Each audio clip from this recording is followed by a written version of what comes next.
Hello friends, स्वागत है आप सभी का इन डायमंड बायो क्लास में। आज इस क्लास में class 12th biology chapter reproduction in organism जीवों में जनन के बारे में पढ़ेंगे।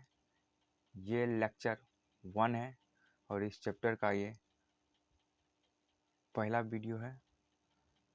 इस चैप्टर में जैसा नाम है रिप्रोडक्शन इन ऑर्गेनिज्म जीवों में जनन, तो इसमें जीवों के बारे में कैसे जनन होता है, क्यों होता है, किस प्रकार होता है, क्या लाभ है, इसके बारे में जानेंगे। और इसमें जितने भी टॉपिक हैं उन्हें हम क्वेश्चन वाइज करके निरूपित करके पढ़ेंगे। तो हम जैसे कि स्क्रीन पर देख रहे हैं कि इस चैप्टर का नाम है रिप्रोडक्शन इन ऑर्गेनिज्म जीवों में जनन या प्रजनन। जनन बोलो या प्रजनन, वो एक ही वर्ड है, दोनों का मकसद एक ही होता है। इस चैप्टर का सबसे पहला टॉपिक है जीवन अवधि। जीवन अवधि कहा जाए तो किसी भी जीव का जन्म होता है तो उनका एक ना एक दिन मृत्यु अवश्य होता है, तो उनके बीच की जो समय होता है उसी को जीवन अवधि कहते हैं। अब देखते हैं कि इसे स्क्रीन पर दिख रहा, इसे किस तरह परिभाषित किया गया है, क्वेश्चन के रूप में जैसे दिया गया है। तो हम देख लेते हैं एक बार। ये क्वेश्चन है जैसा कि दिख रहा है, तो हम देख लेते हैं। लिखा हुआ है जीवन अवधि किसी जीव का जन्म से लेकर प्राकृतिक मृत्यु तक का समय उस जीव का जीवन अवधि कहलाता है। अब इसे इंग्लिश में लाइफ स्पेन भी बोलते हैं। कुछ जीव का अपना एक अवधि होता है, समय होता है, कितना दिन तक उस जीवित रह सकता है, उनका एक समय दिया गया है जिन्हें हम बारी बारी से देखेंगे। जैसे लिखा हुआ है कुछ सूक्ष्म जीव, जैसे लिखा हुआ कुछ सूक्ष्म जीव, कुछ सूक्ष्म जीव में इसका जीवन अवधि कितना होता है तो कुछ मिनट से कुछ घंटे होता है, कुछ मिनट से कुछ घंटे होता है। और मेफ्लाई है, मेफ्लाई का एक दिन यानी 24 घंटा होता है मेफ्लाई का। और सिकाडा का बात किया जाए, सिकाडा का बात किया जाए तो ये एक दिन, मात्र एक दिन इसका जीवन अवधि होता है, जैसे कि स्क्रीन पे देख रहे हैं। और तितली, तितली 1 से 2 सप्ताह तक जीवित रहता है और इसका इतना ही जीवन अवधि होता है। और गेहूँ और जौ का बात किया जाए तो ये 6 मंथ तक होता है इसका जीवन अवधि। और आगे भी है कुछ जीव का जिसे हम अपना देखेंगे, जैसे घरेलू मक्खी। घरेलू मक्खी में क्या क्या आता है, घरेलू मक्खी के बारे में भी जानेंगे। घरेलू मक्खी में ढेर सारा मक्खी होता है, लेकिन घरेलू मक्खी एक अलग मक्खी होता है जिसका है 6 माह। घरेलू मक्खी का है 6 माह। और गेहूँ जौ की बात की जाए तो इसको बात कर चुके थे, इसका होता है 5 से 6 मंथ। और चूहा की जो जीवन अवधि होती है वो होती है 3 वर्ष। और मेढक का जीवन अवधि होता है 9 वर्ष। इस तरह हम जो दिख रहे हैं, हंस का भी देख रहे हैं जो 12 वर्ष है, और कौवा का भी देख रहे हैं जो 15 वर्ष है, और बंदर का भी देख रहे हैं जो 26 वर्ष है। और इस तरह जो हम देख रहे हैं ये सब का अपना अपना एक जीवन अवधि है, यानी इतना दिन तक ही इसका जीवन चक्र होता है और इसके बाद इसकी मृत्यु हो जाती है। और गाय का देख रहे हैं तो गाय का है 26 वर्ष, जैसा स्क्रीन पर हम देख रहे हैं गाय का है 26 वर्ष। और कुत्ता का बात किया जाए तो ये 20 से 30 वर्ष जीवित रहता है। और बिल्ली की बात की जाए तो ये 35 से 40 वर्ष जीवित रहती है। और व्हेल 37 वर्ष होता है। और हाथी 65 वर्ष, अभी तक में सबसे अधिक 65 वर्ष हाथी का ही है। अब मानव के देखते हैं तो मानव का जीवन अवधि 65 से 70 वर्ष है। और तोता का 140 वर्ष। और सबसे अभी अधिक बात की जाए तो अभी तोता का ही है। और कछुआ इनसे भी ज़्यादा है, 200 वर्ष तक ही जीवित रहता है। और पीपल का वृक्ष का बात किया जाए तो इनका भी जीवन अवधि 2000 से 4000 ईस्वी वर्ष, यानी इतना दिन तक जीवित रहता है, 2000 से 4000 वर्ष। और एक सिक्वोया वृक्ष होता है जो 3000 से 4000 वर्ष तक जीवित रहता है। और सबसे अधिक बात किया जाए, सबसे अधिक, तो ये एक लाड़िया वृक्ष है जो 11300 वर्ष तक जीवित रहता है, यानी इसका जीवन अवधि सारे अलग अलग जीवों के बारे में हम जान लिए। अधिकांश छोटे जीव से लेकर के बड़े जीव तक जान चुके हैं। अब इस चैप्टर का जो नाम है और इनसे जो संबंधित क्वेश्चन है, सबसे पहले जो प्रजनन और जनन क्या है, तो ये हम एक बचपन से ही पढ़ते आ रहे हैं जब से विज्ञान हाथ में आया है। तो प्रजनन का मतलब लगभग जानते ही होंगे, लेकिन यहाँ पर कुछ अलग तरीके से परिभाषित किया गया है, अलग तरीके से इस क्वेश्चन का आंसर दिया गया है, उन्हें हम जानेंगे। पहले क्वेश्चन को देख लेते हैं। सबसे पहले कुछ भी काम करना हो तो क्वेश्चन क्या कर रहा है हमें उन पर ध्यान देना चाहिए। जैसे लिखा हुआ है यहाँ पर जैसे लिखा हुआ है कि प्रजनन यानी प्रजनन या जनन क्या है, यह जीवों के लिए क्यों आवश्यक है। प्रजनन का मतलब जिस प्रक्रिया के द्वारा कोई जीव अपने ही समान नए जीव को जन्म देते हैं, यानी ये वह प्रक्रिया है जिनके द्वारा नए जीव उत्पन्न होते हैं, और इस प्रक्रिया को हम जनन या प्रजनन कहते हैं। अब इसका एक और परिभाषा है, जैसे यहाँ पर दिया हुआ है कि अथवा करके, तो यहाँ लिखा है प्रत्येक जीव अपने अस्तित्व की रक्षा एवं अपनी संख्या को बढ़ाने के लिए अपने समान जीव उत्पन्न करते हैं, प्रजनन कहलाते हैं। अब इसमें क्वेश्चन बना हुआ था प्रजनन, ये तो हो गया, यानी कोई नया जीव उत्पन्न करता है तो वो क्रिया प्रजनन कहलाता है।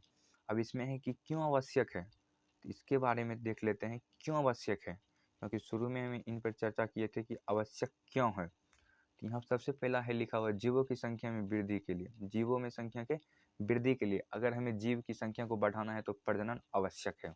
उसके बाद नई जाति की उत्पत्ति है, तो अगर हमें नई जाति यानी नई जीव चाहिए तो भी जनन करना होगा। अगर हमें जीवों में अधिक अच्छे गुण विकास करना होगा तो वहाँ प्रजनन ही करना होगा। फिर लिखा किसी जीव के वंश कायम है, तो अगर हम सोचते हैं कि ये जीव विलुप्त ना हो तो इन्हें कायम रखने के लिए जनन आवश्यक है। जैसे लिखा हुआ 5वां नंबर में जीवों को लुप्त होने से बचाने हेतु, ये था जनन क्यों आवश्यक है। अब इसमें क्या क्वेश्चन है आगे ये देखेंगे। जैसे स्क्रीन पे दिख रहा है जीवों में जनन कितने प्रकार से होते हैं, अभी जस्ट पढ़े हैं जीव में जनन जस्ट पढ़े, अब है जनन कितने प्रकार से होते हैं, अथवा अलैंगिक जनन तथा लैंगिक जनन से आप क्या समझते हैं। ये क्वेश्चन इसलिए लिखा गया इस तरह से, अगर एग्जाम में आता है किसी प्रकार से तो हमसे क्वेश्चन नहीं छूटेगा, हम क्वेश्चन को अगर समझ जाते हैं तो आंसर आसानी से दे पाते हैं। तो इसमें लिखा हुआ जीवों में जनन कितने प्रकार से होते हैं। जीवों में जनन मुख्यतः 2 प्रकार से होते हैं, एक होता है अलैंगिक जनन, एक होता है लैंगिक जनन और एक होता है लैंगिक जनन, जैसे यहाँ पर दिख रहा है, और एक होता है लैंगिक जनन बोल चुके हैं, और एक अलैंगिक जनन। अलैंगिक जनन को इंग्लिश में सेक्सुअल कहते हैं और लैंगिक जनन को सेक्सुअल कहते हैं, और इसको हम बारी बारी जानेंगे। और लैंगिक जनन में जैसे ही स्पष्ट है नाम से अलैंगिक जनन एसेक्सुअल, यानी इसमें एक ही जीव भाग लेते हैं और उससे नए जीव का निर्माण होता है। और लैंगिक जनन में 2 अपोजिट जेंडर होते हैं, यानी 2 अपोजिट लैंगिक यानी उसमें 2 जीव शामिल होते हैं, तब जाकर के एक नए जीव की उत्पत्ति होती है। तो इसे हम देखते हैं, इसको समझते हैं कि किस तरह से आगे परिभाषित किया गया है। जैसे लिखा हुआ है अलैंगिक जनन, इसे इंग्लिश में एसेक्सुअल रिप्रोडक्शन कहते हैं। इन्हें इस तरह परिभाषित किया गया है कि जनन की वह विधि जिसमें एक जीव अपने समान नए जीव को उत्पन्न करते हैं और लैंगिक जनन कहलाते हैं। हम बोले थे ना, इसमें एक जीव भाग लेते हैं और नए जीव की उत्पत्ति होती है। और ये कौन काम करता है, ये तो ये अमीबा करता है, हाइड्रा करता है, ईस्ट करता है और पैरामीशियम करता है, ये अलैंगिक जनन करते हैं। अगर एग्जाम में आ जाता है अलैंगिक जनन के उदाहरण है तो अमीबा, हाइड्रा, ईस्ट, पैरामीशियम, इस सब में से एक कोई ऑप्शन में देगा और हमें उन्हें टिक करके आंसर तक पहुंच जाना है। तो आगे है लैंगिक जनन। तो लैंगिक जनन में जैसे हम बताए थे कि इसमें 2 जीव भाग लेते हैं। जनन की वह विधि जिसमें नर और मादा 2 जीव भाग लेते हैं अपने जैसे नए संतानों को जन्म देते हैं। इसमें है ना 2 जीव, इसमें लिखा हुआ 2 जीव, इसमें 2 जीव भाग लेते हैं और नए संतानों को जन्म देते हैं, लैंगिक जनन कहलाते हैं। जैसे इसमें आता है तिलचट्टा, बिल्ली, मेढक और सबसे बड़ा मनुष्य। ये मनुष्य भी लैंगिक जनन के अंतर्गत आते हैं। अगर इस तरह से ऑब्जेक्टिव आते हैं तो ये सब एग्जाम्पल याद रखना अनिवार्य है।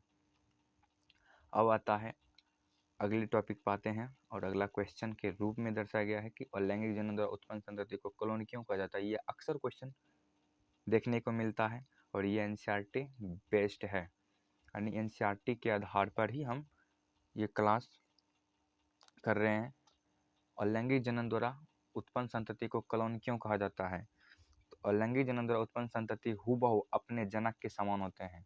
लैंगिक जनन में ऐसा कुछ भी नहीं होता, हो सकता है वो अपने पेरेंट्स यानी जो उसके माता पिता होते हैं वो अपने माता पिता के समान होंगे कि नहीं होंगे, उनके आने वाली पीढ़ी, ये आवश्यक नहीं है। लेकिन अलैंगिक जनन में ये पेरेंट्स के समान उसके डॉटर सेल या जो सन सेल होते हैं वो अपने पेरेंट्स के समान होते हैं, इसलिए उसे क्लोन कहा जाता है। इसे लिखा हुआ है यहाँ स्पष्ट रूप से कि अलैंगिक जनन द्वारा उत्पन्न संतति हूबहू अपने जनक के समान होते हैं, इसलिए ऐसे संतति को क्लोन कहा जाता है।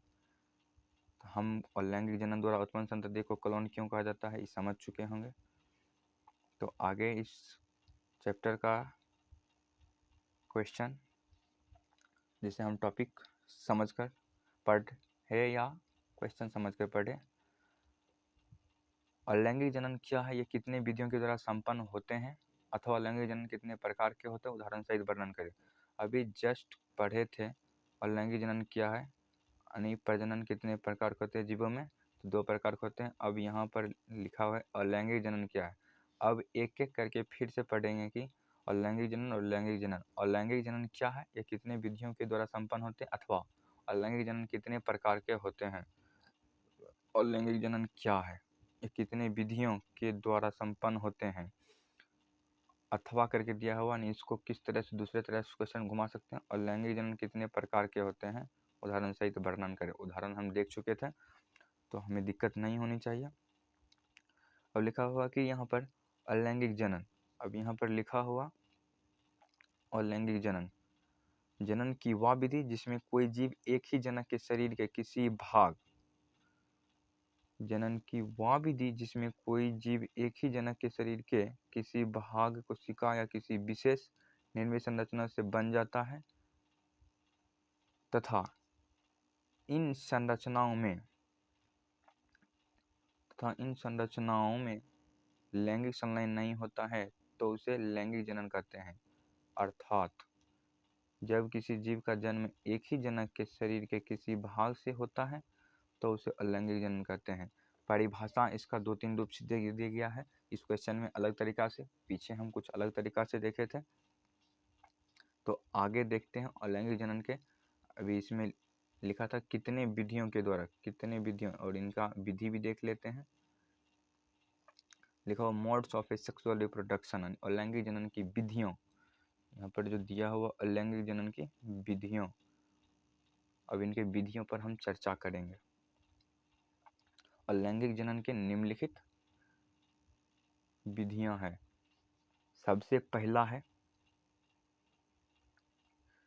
पहला है विखंडन, जिसे इंग्लिश में फिजन कहते हैं, और दूसरा है फ्रेगमेंटेशन जिसे खंडन कहते हैं, और तीसरा है बडिंग जिसे मुकुलन कहते हैं, और चौथा है बीजाणुजनन, तो चौथा है बीजाणुजनन जिसे स्पोर फॉर्मेशन इंग्लिश में कहते हैं, और पांचवा है पुनर्भवन जिसे रीजनरेशन कहते हैं, और छठा है कायिक परिवर्धन जिसे इंग्लिश में वेजिटेटिव प्रोपगेशन कहते हैं। ये 5-6 विधियां हैं अलैंगिक जनन के, और इस पर बारी बारी से चर्चा करेंगे और इसका एग्जाम्पल भी आता है। अब पहला है ये विखंडन।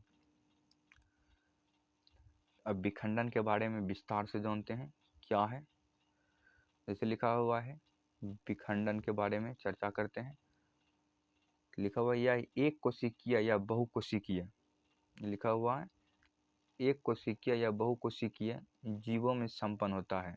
विखंडन एक कोशिकीय या बहुकोशिकीय जीवों में संपन्न होता है, ये 2 प्रकार के होते हैं। अब विखंडन भी 2 प्रकार के होते हैं, यहाँ पर डिवाइड करके यानी अलग अलग करके दर्शाए गए। द्विखंडन जिसे बाइनरी फिजन कहते हैं।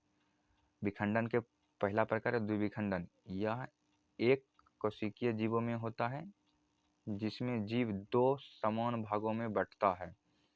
इस क्रिया में पहले केंद्रक समसूत्री विभाजन द्वारा 2 संतति केंद्रक में बंटता है और उसके बाद कोशिका द्रव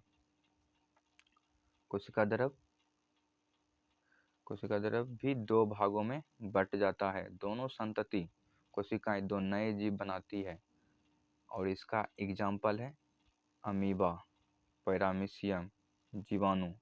और इन्हें कुछ नीचे फिगर भी दिया गया है जो अमीबा का दिखाया गया है। और देखते हैं सबसे पहले किसका केंद्रक, ये 2 भागों में टूटने की स्थिति में यहाँ पर दिख रहा है, ये 2 भागों में। और यहाँ पर दिखा रहा पहला स्थिति, दूसरा स्थिति और तीसरा स्थिति में बन गया, यानी एक ही जीव है लेकिन इस 2 भागों में बटा और 2 नए जीव बन गए। जैसे यहाँ पर लिखा हुआ डॉटर सेल यानी पुत्री कोशिकाएं, एक था और इनसे 2 बन गया। अब फिर अगर 2 विभाजित होगा 4 हो जाएगा, इसी तरह बढ़ते जाता है। ये कोशिकीय जीवों में होता है। और जैसे एग्जाम्पल में यहाँ पर दिखाया गया है अमीबा, और इसे याद रखेंगे। ये किसका था, तो ये था विखंडन का, ये था विखंडन का। और एग्जाम्पल भी याद रखेंगे। और विखंडन के बाद देखते हैं दूसरा क्या है। विखंडन का ही था दूसरा टाइप, विखंडन का ही दूसरा टाइप क्या था, बहुविखंडन, जिसे मल्टीपल फिजन कहते हैं। मल्टीपल फिजन को देखते हैं, ये है मल्टीपल फिजन में है, यह एक कोशिकीय या बहुकोशिकीय जीवों में संपन्न होता है।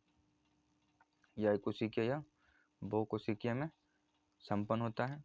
जब इनका शरीर बहुत से छोटे छोटे खंडों में बट जाती है तो इस प्रकार के एक जीव से बहुत से संतति बनते हैं, जिसे बहुविखंडन कहते हैं। और इसका बेस्ट एग्जांपल है प्लाज्मोडियम, और इनका फिगर के द्वारा भी समझाया गया होगा। बहुविखंडन में सीधा सीधे कि यह एक कोशिकीय या बहुकोशिकीय जीवों में होता है। जब इनका शरीर बहुत से छोटे छोटे खंडों में बट जाती है तो इससे इस प्रकार के एक जीव से बहुत से संतति बनता है। इसका शरीर जितना टुकड़े में छोटे छोटे खंडों में बंटते हैं और उनसे एक नए जीव बनते जाते हैं। तो आगे देखते हैं इनका फिगर के रूप में इसको चित्र द्वारा। और ये प्लाज्मोडियम का है, ये सबसे पहला भाग है। ये काइस्ट, ये बाहरी आवरण है न्यूक्लियस, और ये न्यूक्लियस ढेर सारा होता है जब काइस्ट। ये है दूसरा, और ये तीसरा काइस्ट जब ब्रेक, इसका जब बाहरी आवरण टूटता है तब ये डॉटर से सब बाहर निकल जाता है। और जब बाहर निकलता है एक एक जीव के रूप में निर्मित हो जाता है। तो ये प्लाज्मोडियम का था जो विखंडन का ही दूसरा था, बहुविखंडन। अब तीसरा में है, दूसरा है, वो पहला का था ए और बी करके, ये दूसरा का है। अब खंडन, फ्रेगमेंटेशन, और लैंगिक का दूसरा भी दिया। इसमें सबसे पहले है इलोथ्रिक्स और स्पाइरोगेरा, इसका एग्जाम्पल है। और इसका एग्जाम्पल भी याद रखना अति आवश्यक है क्योंकि ऑब्जेक्टिव के रूप में देखने को मिलता है। तो देख लेते हैं सबसे पहले फ्रेगमेंटेशंस क्या होता है। फ्रेगमेंटेशंस, इसमें जीव परिपक्व होने पर 2 या अधिक टुकड़े में बंट जाती है। इसमें जब जीव परिपक्व होने लगती है तब वो 2 से अधिक या 2 टुकड़े में बंट जाती है। इसके बाद प्रत्येक टुकड़ा एक नए जीव के रूप में विकसित होते हैं, जैसे स्पाइरोगेरा, यूलोथ्रिक्स। ये खंडन का एग्जाम्पल है। और ये खंडन किसमें होता है, तो स्पाइरोगेरा और यूलोथ्रिक्स में। और जब इसमें जीव परिपक्व मैच्योर हो जाते हैं तब ये 2 या 2 से अधिक टुकड़ों में बंट जाती है और इसका प्रत्येक टुकड़ा एक जीव का निर्माण करता है। और इसका आगे प्रक्रिया यानी फिगर द्वारा देखते हैं अच्छे से। ये स्पाइरोगेरा का फिगर है, जैसे यहाँ पर लिखा हुआ दिख रहा होगा स्पाइरोगेरा का फिगर।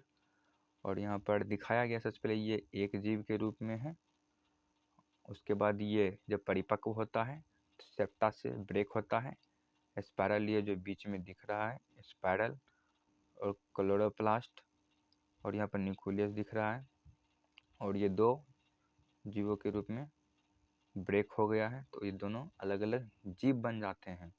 ये किसका एग्जाम्पल है, तो अलैंगिक जनन का खंडन का है और ये स्पाइरोगैरा का था। और अलैंगिक जनन का ये तीसरा विधि देखेंगे। और अलैंगिक जनन का हम तीसरा विधि देखेंगे और इसमें देखते हैं क्या है। इसमें अलैंगिक जनन तो बडिंग, इसमें आता है बडिंग। और बडिंग का मतलब तो जानते होंगे, मुकुलन। मुकुलन जैसे अंकुर होते हैं, हम जैसे अपना भाषा में बोले तो जैसे चना वगैरह फूलने के लिए तो अंकुर होते हैं, और उसी तरह। और इसका पहले हम एग्जाम्पल बोल देते हैं मुकुलन का, बडिंग का। ये हाइड्रा में देखने को मिलता है।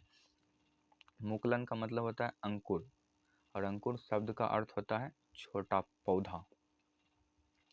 अब मुकुलन की प्रक्रिया के बारे में जानते हैं। मुकुलन की प्रक्रिया में एक छोटा अंकुर जनक के शरीर पर विकसित होता है और समय आने पर नए जीव के निर्माण के लिए खुद को जनक जीव से अलग कर लेता है। अगर अपनी सामाजिक दृष्टि से इसको अगर परिभाषा लिया जाए तो जैसे एक पेरेंट्स अपने बेटा बेटी को जैसे पालते हैं, और जैसे वो बड़े हो जाते हैं, अपने पैर पे खड़े होने लगते हैं, तो क्या हो जाता है, अपने पेरेंट्स से वो अलग हो जाते हैं और दूर हो जाते हैं और वहाँ रह कर के कमाते हैं, यानी वो एक खुद पेरेंट्स बन जाते हैं। और उसी प्रकार से इसमें भी है, जैसे लिखा गया है ना, इसमें दिखाया गया है कि अंकुर शब्द का अर्थ होता है छोटा पौधा। मुकुलन की प्रक्रिया में एक छोटा अंकुर जनक के शरीर पर विकसित होता है, यानी जनक से ही न उसके बाल बच्चे निकलते हैं, पैदा होते हैं, और समय आने पर नए जीव के निर्माण के लिए खुद को जनक जीव से अलग कर लेता है। यानी जब उनके बच्चे मैच्योर हो जाते हैं, वो खुद एक अवेलेबल हो जाते हैं कि अब हम एक नए जीव उत्पन्न कर सकते हैं, तो अपने पेरेंट्स लोग से अलग हो जाते हैं। हम इसे इस उदाहरण से अगर समझे तो सटीक से आराम से समझ सकते हैं। और ये अधिकांशतः देखने को मिलता है हाइड्रा में, अधिकांशतः देखने को मिलेगा तो हाइड्रा में, और ईस्ट में भी मिलता है, जैसे यहाँ पर दिखाया गया है। अब आगे फिगर के माध्यम से देखते हैं। मुकुलन का उदाहरण सबसे अच्छा है हाइड्रा, जो फिगर के माध्यम से दर्शाया गया है। ये है मदर सेल, जैसे यहाँ पर लिखा गया है। अब यहाँ पर बड निकला हुआ है, और ये बड एक डॉटर सेल, ये जब अलग होता है तो फिगर यहाँ पर एक स्टेप और चलना चाहिए। तो यहाँ पर जो बड निकलता है, ये बड अपने पेरेंट्स, अपने मदर सेल, अपने मदर हाइड्रा से अलग हो जाता है, और ये एक अलग हाइड्रा बन जाता है, यानी एक अलग जीव बन जाता है। जैसे हम परिभाषा के माध्यम से जो परिभाषित किया गया था उनके आधार पर हम समझ सकते हैं, और ये फिगर सटीक है। अब आगे देखते हैं बीजाणु जनन, स्पोर फॉर्मेशन। अलैंगिक जनन का यह चौथा विधि है, स्पोर फॉर्मेशन, जैसे कि यहाँ दिखाया गया है। स्पोर फॉर्मेशंस, बीजाणु जनन, इसे इंग्लिश में स्पोर फॉर्मेशंस कहते हैं। और आगे इसमें है जनक पौधे अपने बीजाणुधानी में सैकड़ों बीजाणु बनाते हैं। जब यह बीजाणुधानी फटती है तो ये बीजाणु हवा जमीन पर बिखर जाते हैं और नए पौधे को जन्म देते हैं। और इसका एग्जाम्पल है राइजोपस। ये जो फिगर दिख रहा है ये राइजोपस का फिगर है। इसमें होता क्या है, इसमें होता है कि जनक पौधे अपने बीजाणुधानी में सैकड़ों बीजाणु बनाते हैं, यानी एक बीजाणु होता है और धानी उसके अंदर के क्षेत्र, और उसमें बीजाणु सैकड़ों बीजाणु बनाते हैं, और बीजाणुधानी कहते हैं जिसमें सैकड़ों बीजाणु होते हैं। और ये एक समय पर जब अवेलेबल हो जाते हैं, ये निकलने के लिए मैच्योर हो जाते हैं, तो ये बीजाणुधानी फटती है, ये बीजाणुधानी फटती है, और तो ये बीजाणु हवा ज़मीन पर बिखर जाते हैं। और जैसे ये बिखरते हैं तो कोई किसी जगह जिस तरह से बोला गया कि हवा, यानी किसी भी तरह ये एक जगह से दूसरे जगह हो सकते हैं, और ये एक बीजाणु नए पौधे को जन्म देते हैं, यानी हर एक बीजाणु एक नए पौधे के रूप में उभर कर आते हैं। और इसका बेस्ट एग्जांपल है राइजोपस जो दिख रहा है। अब यहाँ पर हम फिगर के माध्यम से देखते हैं, आप फिगर ड्रॉ कर सकते हैं, और फिगर सटीक है। स्पोर फॉर्मेशंस इन राइजोपस। अब आता है अलैंगिक जनन का पांचवा विधि। पांचवा विधि में दिया गया है पुनर्द्रव भवन। पुनर्द्रव भवन आप नाम से ही स्पष्ट हो रहा है, पुनर्द्रव भवन। इसमें है कि फिर से इसका भवन, यानी फिर से इसका उत्पन्न, यानी ये फिर से बन जाता है। रीजनरेशन यानी फिर से एक नए जीव के रूप में बन जाता है। तो इसको देखते हैं, पुनर्भवन को किस तरह से परिभाषित किया गया है, कैसे समझाया गया है। तो इसमें हम लाइन को पढ़ने से पहले इसमें होता है कि एक जीव, पुनर्भवन का एग्जाम्पल आता है प्लेनेरिया का, और इसमें होता है क्या, एक जीव के शरीर के जितने टुकड़े में बंटते हैं वो हर एक टुकड़े एक नए जीव के रूप में निर्माण हो जाते हैं। यानी इनका पेरेंट्स ही अगर 3 टुकड़े में, 4 टुकड़े में, 2 टुकड़े में अगर इस तरह से अलग हो जाते हैं तो वो हर एक टुकड़े एक जीव निर्माण हो जाता है, एक अलग जीव बन जाता है। जैसे देखते हैं इसमें किस तरह से दर्शाया गया है। तो इसमें जनक जीव का शरीर आदि कहीं से कट जाता है, दिया गया है सटीक स्पष्ट रूप से दिखा रहा है कि इसमें जनक जीव का शरीर आदि कहीं से कट जाता है तो प्रत्येक कटा हुआ हिस्सा रीजनरेट हो जाता है, यानी फिर से बन जाता है और अपने शरीर के हिस्से से पूरी तरह से एक नए जीव बना लेता है। और इसका बेस्ट एग्जांपल प्लानेरिया है, प्लानेरिया। और प्लानेरिया को हम फिगर द्वारा देखते हैं। ये एक प्लानेरिया है और एक प्लानेरिया से ये हेड, मिडिल और टेल 3 भाग में बटे हैं और ये एक एक जीव बन गए हैं। और ये प्लानेरिया अलग अलग, प्लानेरिया में ये है एक इसका गुण है, एक प्रॉपर्टीज है, अगर ये किसी भी भाग अगर कटता है, कोई भी भाग से ये कटता है तो एक अलग जीव बन जाता है। और अलैंगिक जनन का हुआ 5वां विधि था और ये 6ठा विधि है। अब आता है कायिक परिवर्धन। कायिक परिवर्धन जिसे वेजिटेटिव प्रोपगेशंस कहते हैं। कायिक परिवर्धन को इंग्लिश में वेजिटेटिव प्रोपगेशंस कहते हैं और ये सब पूछता है अधिकांश। इसे किस तरह से परिभाषित किया गया, तो इसे हम परिभाषित करने से पहले जान लेते हैं कि अगर जैसे कायिक परिवर्धन, इसका एक कोई भी पौधा होता है तो उनके जड़, तना, पत्ता के द्वारा नए पौधे का विकास होता है। अगर एक पत्ता है तो उनके किनारे से कहीं से एक कायिक अंग होता है, जैसे जड़, तना, पत्ता दिया गया है, तो इनसे एक नए पौधे उभर कर आते हैं। और उन्हें किस तरह परिभाषित किया गया, तो यह पौधे में होता है, पौधे के कायिक अंग जैसे जड़, तना, पत्ता के द्वारा नए पौधे का विकास होता है, जिसे कायिक जनन कहते हैं। अब इन्हें फिगर के माध्यम से हम समझे तो आसानी से समझ सकते हैं। फिगर के माध्यम से समझने से पहले इसका टाइप दिया हुआ, कायिक परिवर्धन के प्रकार। अब कायिक परिवर्धन कितने प्रकार से होते हैं, यहाँ कायिक परिवर्धन दिया गया है। एक होता है नेचुरल वेजिटेटिव प्रोपगेशंस और एक होता है आर्टिफिशियल वेजिटेटिव प्रोपगेशंस। नेचुरल जो प्राकृतिक होता है और आर्टिफिशियल जो कृत्रिम यानी मानव द्वारा जो निर्मित होता है।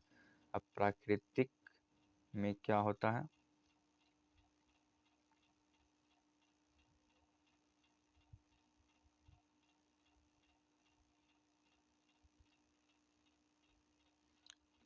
अब देख लेते हैं। इसमें है एक नेचुरल वेजिटेटिव प्रोपगेशंस, यानी कायिक परिवर्धन का पहला टाइप जानते हैं, नेचुरल वेजिटेटिव प्रोपगेशंस, प्राकृतिक कायिक परिवर्धन। इसमें प्राकृतिक के द्वारा जड़, तना और पत्ती के द्वारा पौधे में कायिक जनन होता है और नए पौधे का विकास होता है, यह निम्नलिखित रूप में संपन्न होता है। और ये जो नेचुरल तरीका से यह, इसका भी अलग अलग प्रकार है, किस तरह से संपन्न होते हैं और इन्हें हम एक एक करके देखते जाएंगे। ये उतना कठिन नहीं है जिसे हम नहीं समझ सकते हैं, आसानी से इसे हम अपनी भाषा में भी समझ लेते हैं। अगर खुद से भी पढ़ेंगे तो आप समझ जाइएगा। जैसे लिखा हुआ बाय स्टीम, तना द्वारा, इसका एग्जाम्पल है राइजोम। राइजोम का हिंदी प्रकंद। यह भूमिगत तना होता है, यह अनियमित आकार का, मोटा और चपटा होते हैं। भूमि के अंदर ये समांतर वृद्धि करता है, भूमि के अंदर ये समांतर वृद्धि करता है। और बाय स्टीम ऐसे करके क्वेश्चन में लिखा रहेगा और इसका एग्जाम्पल रहेगा तो वो अदरक, इसका आंसर टिक करना होगा। इस तरह से अगर ऑब्जेक्टिव में पूछता है कि बाय स्टीम का एग्जाम्पल है तो अदरक आता है, इसका जड़ समानांतर वृद्धि करता है। और आगे देखते हैं इसका ट्यूबर, आकंद, जो इसका एग्जाम्पल होगा तो इसका आलू होता है एग्जाम्पल। लिखा हुआ भूमिगत तना है जो अपने रूप में परिवर्तन कर गोल हो जाते हैं, इस तरह से बनी इस रचना को ट्यूबर, आकंद कहते हैं। इसमें जगह जगह गाढ़े होते हैं जिसे आँख कहते हैं, जो नए पौधे को जन्म देते हैं, जैसे आलू। और है इसका कॉर्न, घनकंद, घनकंद दिया गया है यहाँ पर। यह गुद्देदार ठोस भूमिगत तना है, ये गोल, अंडाकार, चपटा होता है। इसके आधार से अपस्थानिक जड़ें निकलती है। इसके आधार से अपस्थानिक, जैसे यहाँ पर दिया हो, ये जड़ें निकलती है। और जिसे हम अपनी भाषा में ओल खाए भी होंगे। और ये कोई गुद्दादार होते हैं, हम ओल जड़ का भाग नहीं खाते हैं, ये हम पौधे के तना का भाग ही खाते हैं। अब है बल्ब, जिसे सलकंद कहते हैं। इसमें तना डाइस का रूप धारण कर लेती है। इसमें डाइस इंग्लिश शब्द है, इसका मीनिंग हमको पता नहीं है। इसमें सल्क पत्र पाए जाते हैं, जैसे प्याज। बल्ब सलकंद यानी इसका एग्जाम्पल प्याज है, चित्र के माध्यम से दिखाया गया है। जैसे इसकी जड़ें होती है, इसके भी जड़ निकलती है, रूट्स होती है। और जिसका हम यहाँ पर लिखा हुआ है कि इसमें तना डाइस का रूप धारण कर लेती है, तना का ही भाग होता है। अब आगे है रनर, भूप्रसारी। और इसे सिर्फ आप पढ़ सकते हैं, इनसे उतना कुछ नहीं पूछा जाता। जैसे रनर, भूप्रसारी, धरती पर रेंगने वाला पतली और सीधी शाखा को भूप्रसार कहते हैं। इसमें प्रस्थानिक जड़ें पाई जाती है जो इसे जमीन से जोड़े रखती है। रनर के खंड टूटने पर नए पौधे का विकास होता है। जैसे आप खटी-बूटी और दो घास ले सकते हैं, कहीं से भी अगर उसका एक भी पत्ता या तना या बीज से भी काट देते हैं, कहीं लगा देते हैं तो वो लग जाता है। जैसे रनर कहते हैं, रनर यानी दौड़ने। जैसे रनर वर्ड एक इसको जोड़ सकते हैं, रनर यानी दौड़ने वाला। ये भू प्रसारी होता है, यानी भूमि पर कहीं भी इसे काट कर लगा देते हैं तो एक रनर यानी एक से एक का ढेर सारा जड़ होते जाता है और ये लग जाते हैं। और अगला है ऑफसेट, भू प्रसारिक। भू प्रसारिक ऑफसेट कहेंगे तो भू प्रसारिक। और ये तो ये रनर के समान ही होते हैं, यानी ये भी रनर के समान होते हैं, रेंगने वाले। यानी उस वक्त हम दौड़ने वाले से कंपेरिजन के थे, रेंगने वाले वर्ड उससे रिलेटिव है। जैसे जलकुंभी यानी ऑफसेट, इसका बेस्ट एग्जांपल है जलकुंभी। जलकुंभी रनर की समान समझ। जैसे अगर कहीं भी इसको एक भी अगर लगा देते हैं, जलकुंभी पानी में होता है, अगर कहीं भी इसका एक भी तना या जड़ अगर कट के लग जाता है कहीं से, वो एक कजर एक से दूसरा कजर ऐसे तैसे एक सीरियल में, एक श्रृंखला में जुड़ते जुड़ते ढेर सारे इनके जड़ हो जाते हैं, जिस तरह दुभी का होता है। और एक है स्टोन, विरोटक, या धरती के अंदर कुछ दूर बढ़ने के बाद यह तना के रूप में जमीन के ऊपर निकल आती है और एक नए स्वतंत्र पौधे का विकास करता है। जैसे कचालू झूम आप देख सकते हैं गूगल पे सर्च करके। बायरूट्स में आता है कि ऐसे पौधे जिनकी जड़ें से कलियां निकलती हैं तथा ये कलियां कलियों को इंग्लिश में बड कहते हैं, ये नए पौधे को जन्म देते हैं। जैसे शकरंद, शतावर, डहलिया। और ये बायरूट्स का एग्जाम्पल है। और अगला आता है इसे बाय लीव्स, पत्तियाँ। अब देखो पत्ती द्वारा कैसे काय परिवर्तन होता है, ये बेस्ट और इम्पोर्टेंट है।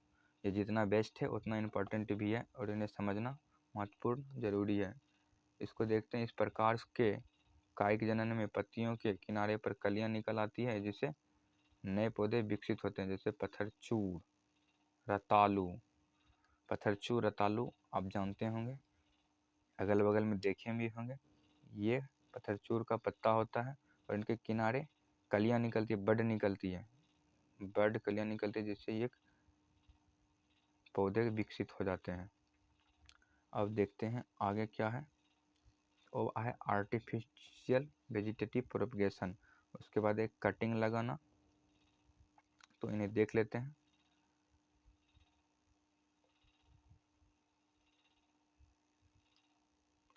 आर्टिफिशियल में क्या है, आर्टिफिशियल वेजिटेटिव प्रोपगेशन में जान लेते हैं।